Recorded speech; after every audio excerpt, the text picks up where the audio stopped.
Hey, how's it going, everybody? This is the second MiniWars video that Oversimplified ever created, and this one specifically was football, or is football war. I have no idea what it's about, but it's a rather short video, so let's not wait any more time and check it out. Let's go. Quick, you have 2 seconds to name these two countries. You're wrong, unless you got it right. Then good job. They are, of course, Honduras and El Salvador. One thing these two countries have in common is being fanatic about football. Or if you're a freedom-loving patriot, soccer. But do they love it so much they would go to war over it? You bet they would. And that. Now, in case you don't know where I'm from Germany. I'm a 21-year-old guy. My name is Nicholas. And if you know one thing about Germany, it's probably that people like soccer here a lot, and I hate it. I absolutely hate soccer. The only time I've ever watched soccer is when the World Cup is on. And even then, I mean, I can't say that even the last one was really exciting.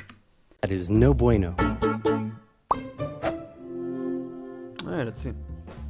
If you look at these two countries, you might notice one major difference, and that is that this one is a lot bigger than this one. However, this one had a larger population than this one, made up mostly of farmers, and there wasn't enough land for Well, I mean, if you've ever been to Canada, you know that they know the struggle. them to live and work on. So they started moving from El Salvador to Honduras in search of land. And by the 1960s, a huge number of illegal immigrants had crossed over the border from El Salvador. Wow.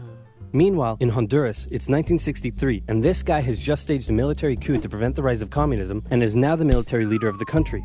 He immediately began harassing the peasants' unions and other left-wing groups, but he's a little insecure about the legitimacy of his leadership.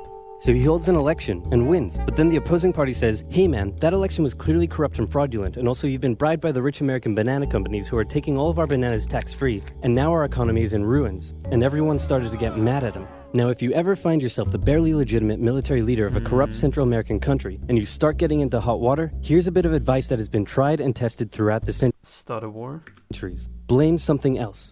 So he blamed the Salvadoran immigrants for stealing all the land and all the jobs and ruining Honduras. The immigrants found themselves under attack by the hostile locals.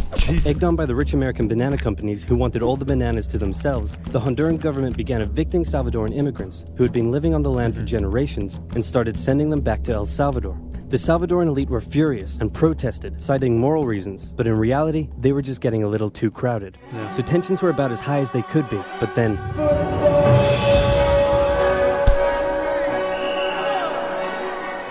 my god. I had to turn down the volume just a tiny bit.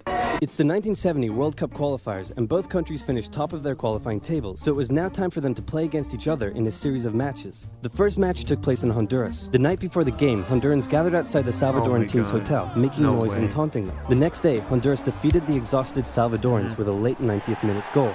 After the match, a young Salvadoran fan, unable to bear her country's defeat, shot herself. Disturbingly, the Salvadoran government glorified the incident and made her into a national hero. And at the next game, fans brought What pictures does it say? Fiddle text. This is fiddle text. Don't read it. I'm gonna copy paste.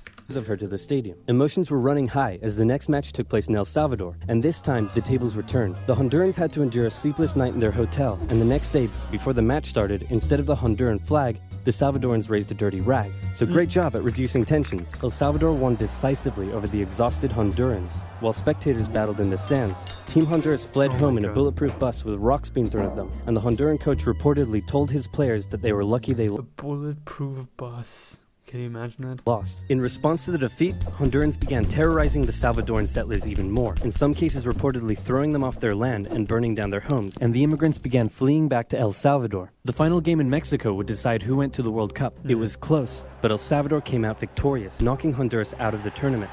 The atmosphere is riotous, literally, and back in Honduras, attacks on the Salvador I'm curious, the people that clicked on this video, are you guys fan of football yourself or soccer? Let me know. Salvadoran immigrants further increased. This was too much for El Salvador to bear. With its people under attack and an unmanageable refugee crisis on its hands, El Salvador severed all diplomatic ties with Honduras and declared war. Wow. The football war is also known as the 100 Hours War, because that's how long it lasted, making it one of the shortest wars in history. El Salvador started by carrying out air raids on strategic locations within Honduras, including Toncontin International Airport, which prevented the Honduran Air Force from getting into the sky. Then, with their superior army, they began an invasion along 2 major roads, complete with light tanks and infantry. Their advance was rapid, and they were quickly approaching the Honduran capital. Then the Organization of American States met in a bit of a panic and unanimously agreed that war between El Salvador and Honduras was a bad thing and probably shouldn't continue. Yeah. So they went to El Salvador and said, "Can you please stop invading?" And El Salvador declared, "Not until they stop being jerks," and so the war went on. The Honduran Air Force finally got into the sky, and with aid from neighboring Nicaragua, they successfully carried out air raids on Salvadoran air bases and oil facilities, crippling the Salvadoran supply line and stopping their advance dead. Caught in a bit of a stalemate, the situation was no longer advantageous to El Salvador. So when the Organization of American... I'd be curious to know how many people were actually involved in the entire thing, like what the unit sizes were like. States once again asked them to stop and agreed to ensure the safety of the Salvadoran immigrants, El Salvador relented, and a ceasefire was organized on the 18th of July. Then the OAS said, "Can you now please withdraw your troops from Honduras? No, please, no, please, no, please, no. Do it or we'll sanction you." You know what? Just for you, I'll do it. So El Salvador pulled its troops out of Honduras on the 2nd of August, and with casualties in the thousands, the war was over. The economies of both nations were damaged by the war, and El Salvador didn't have the capability to take care of all the returning immigrants, a crisis that eventually helped cause a civil war. The war left behind land and border disputes, some of which are still a cause of tension to this day. El Salvador went on to play in the World Cup, but lost every match they played and didn't make it past the group stage. Again, Belgium, Mexico, Soviet Union. So in the end, nobody achieved anything, and there were no winners. Except for this guy. Jesus, short and sweet, unbelievable, and kind of sad that a war was started because of a goddamn soccer game, or because of a sport in general. But it is what it is, world's crazy, and things like that happen, I guess. Crazy to think that something like this even, happened within the past 100 years. Goddamn. Let me know, if you're not a fan of soccer, what other sports do you enjoy personally? I never really played sports myself my entire life. I gotta be honest.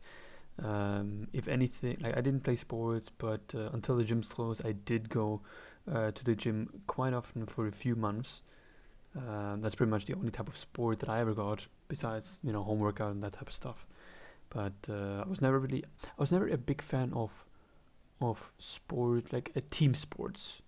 If anything, I liked solo sports more. Like I love to play badminton in school, but that's pretty much it. I don't like soccer. I don't like basketball. I don't like rugby, like all these things where a huge team is required. I'm more of a solo player when it comes to that. How about yourself? Other than that, like, comment, and subscribe, and definitely let me know what other videos you would like to see next. Can be history videos, can be oversimplified videos, can be any type of videos really. Just leave the name of the video in the description, and I'll search for it. I hope you guys enjoyed, and I'll see you soon.